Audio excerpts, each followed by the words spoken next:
कुर्सी पे बैठने वालों को जमीन की अहमियत याद रहे, सच दिखाते हैं हम। सच का सामना में आपका एक बार फिर स्वागत है। खास तौर से मालेगांव सेंट्रल के साथ हो रही नाइंसाफ़ी के खिलाफ कल 23 सितंबर बरोज़ पीर को 2 बजे से 5 बजे तक शिवाजी महाराज के मुजस्समे के पास एक धरने का ऐलान किया गया। हम ये देख रहे हैं कि जो बात पर हमने धरने का ऐलान किया कि महिला रुग्णालय पास हुआ था सिविल हॉस्पिटल के पास सर्वे नंबर 52 में, उसको हठधर्मी से नदी के उस पार ले जाया गया। इस पर ही बस नहीं हुआ, सिविल हॉस्पिटल में जो यूनिट ख्वातीन और बच्चों के ताल्लुक़ से चल रहा था, कल डॉक्टर चौहान जो मेडिकल सुपरिटेंडेंट हैं उनसे हम मिले तो उन्होंने भी साहब यही बोला कि यार तोंडी आदेश सिविल सर्जन नासिक का है कि ये उस तरफ शिफ्ट कर दो। मीडिया वाले भी वहाँ मौजूद थे। हमारे लेटर देने के बाद उन्होंने जो कॉपी सिविल सर्जन को भेजी और ज़िला कलेक्टर को, उसकी कल हमको कॉपी भी दी गई कि हमने आपके धरने के ताल्लुक़ से वहाँ पर मैसेज दे दिया, लेटर दे दिया, उसकी एक कॉपी दी गई।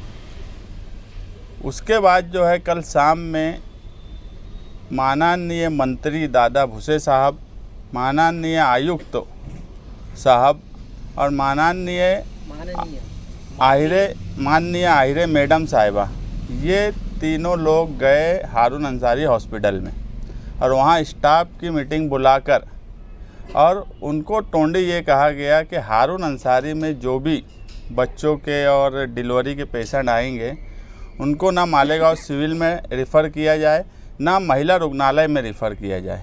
ये इंसानियत के ख़िलाफ़ बात है कि हमारे साथ इतना सौतेला सलूक कि गरीब औरतें ही सरकारी हॉस्पिटल में जाती है।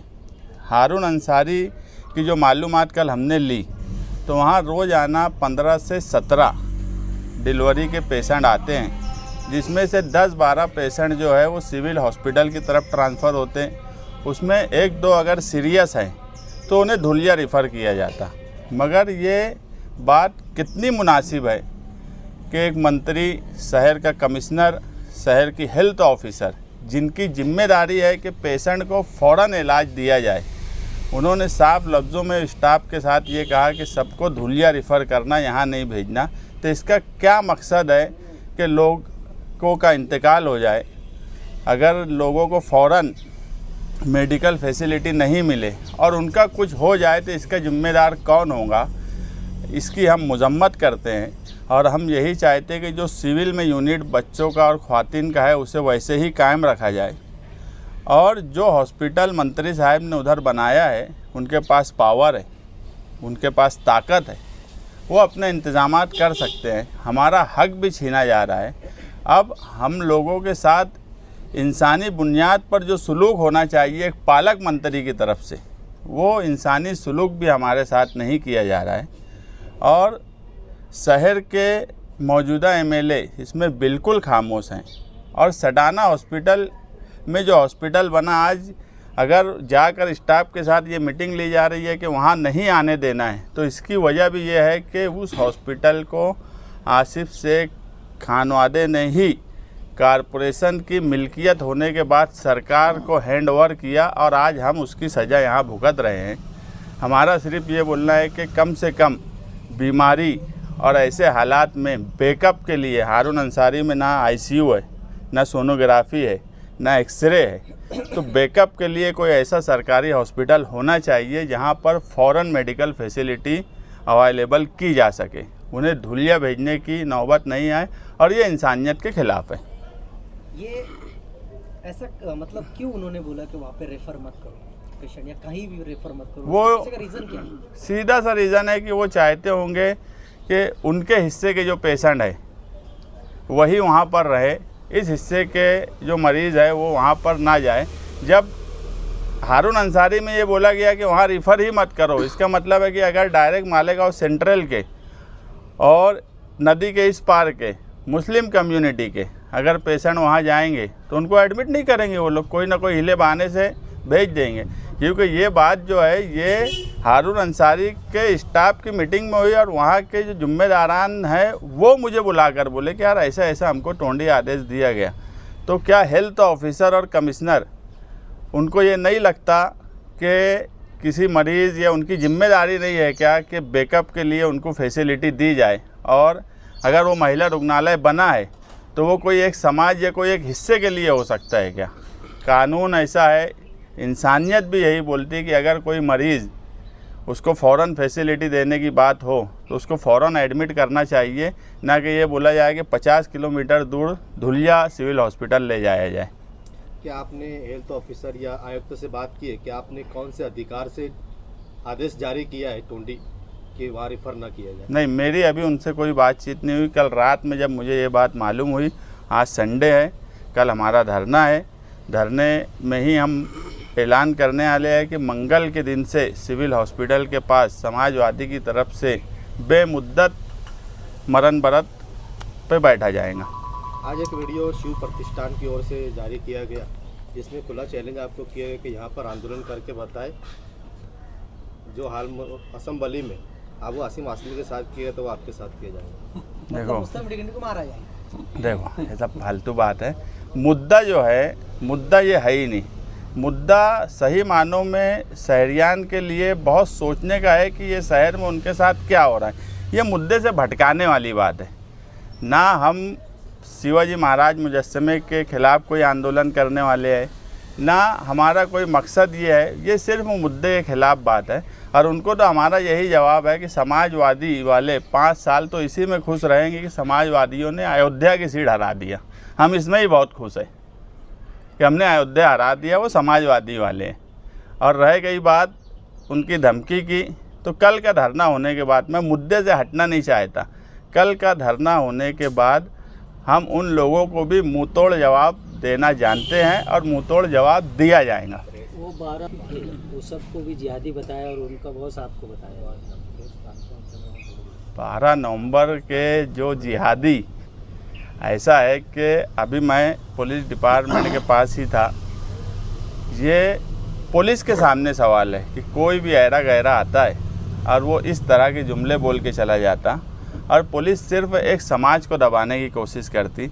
मैं हमेशा ये बोलता हूँ कि इंसाफ और लॉ एंड ऑर्डर संभालने का मतलब ये है कि इंसाफ के साथ लॉ एंड ऑर्डर संभाला जाए। एक समाज को दबा के लॉ एंड ऑर्डर संभालना ये कोई कमाल की बात नहीं है। इंसाफ के साथ अगर police department law and order संभाले और जो लोग इस तरह के जुमले बोल रहे हैं उनके ऊपर सख्त कार्रवाई अगर मालेगांव शहर की पुलिस करे तो मुझे नहीं लगता है कि इस तरह की कोई बात कोई बोल के जा सकता है। और रह गई बात धरने की, धरना कल वहीं दिया जाएगा।